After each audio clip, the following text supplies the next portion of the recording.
Okay, Kimi tak tahu nak buat konten apa. Sebab orang asyik cerita pasal konten Saga MC3 ni, AJ 1.5 lah, IGT lah, pakai Gearbox 480 lah, pakai CVT lah. Okay, Kimi nak tanyalah kepada generasi sekarang ni. Adakah kalau korang ambil Saga MC3 ni, yang 1.5 ni, yang sama engine dengan X50 yang baru, tapi yang tu turbo, yang ni NA, adakah korang akan modify engine dia?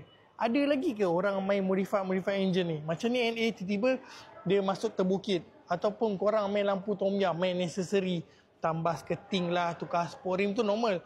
Lepas tu apa? Tambah-tambah lampu ke, tambah speaker kat sini ke kan.